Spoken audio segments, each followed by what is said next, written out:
کچھ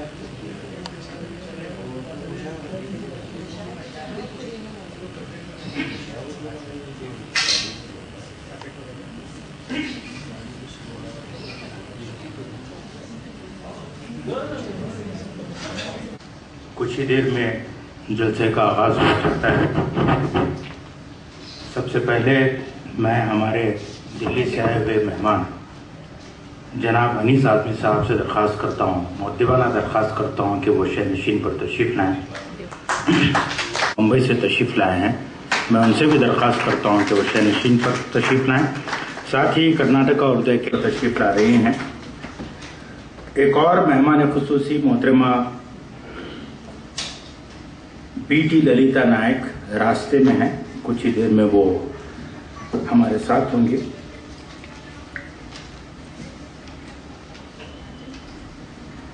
جیسا کہ آپ سب جانتے ہیں،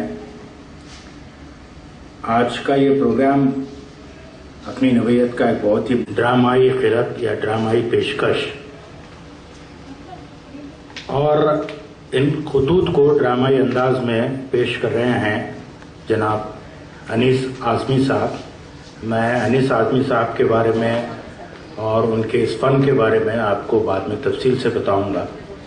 یہ جو اس منفرد اور انوکھے پروگرام کا یہ افتتاحی جلسہ ہے، میری تمام مہمانان سے درخواست ہے مقدم کرتا ہوں، اور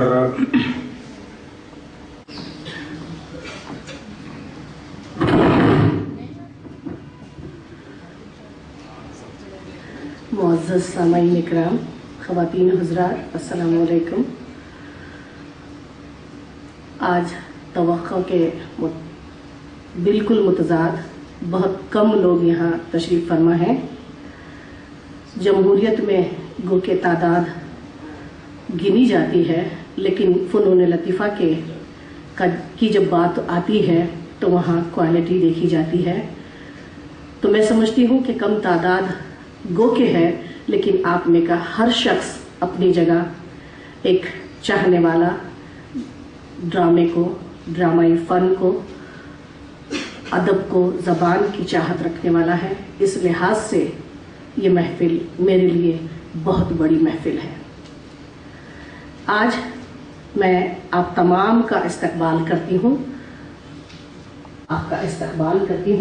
اور چاہتی ہوں کہ ان کی عزت و توقیر کی جائے شال پوشی اور کے ذریعے۔ میں امیر انصار صاحب سے گزارش کرتی ہوں کہ اعظمی صاحب کی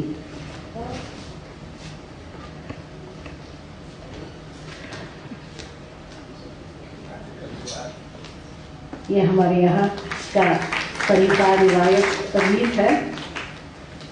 اچھا، دوسرے مہمان آج ہمارے یہاں موجود ہیں مہاراشٹر اردو اکیڈمی کے چیئرمین جناب رؤف خان صاحب۔ محترمہ بی ٹی للیتا، میں ان کا استقبال کرتی ہوں اکیڈمی کی جانب سے۔ آج وہ ہمارے یہاں مہمان کی حیثیت سے تشریف فرما ہے۔ میں عرفان سے گزارش کرتی ہوں کہ وہ شال بی ٹی للیتا نائک صاحبہ ایک ناولسٹ، رائٹر، شاعر اور فلمی دنیا سے بھی دلچسپی رکھتی ہیں۔ ان کے فرزند نے کئی فلمیں بنائی ہیں کنڑ زبان میں اور بنجارا زبان میں۔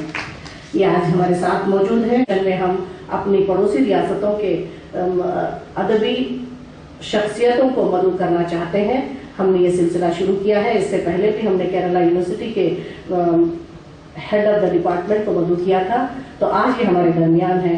میں محترم ہمارے ممبر اسٹینڈنگ کمیٹی کے جناب عزیز اللہ بیگ صاحب سے گزارش کرتی ہوں کہ وہ رؤف صاحب کی عزت افزائی کریں۔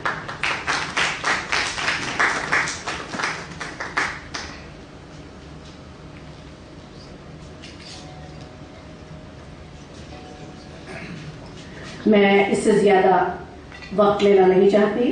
آپ کے اور غالب کے خطوط کے درمیان میں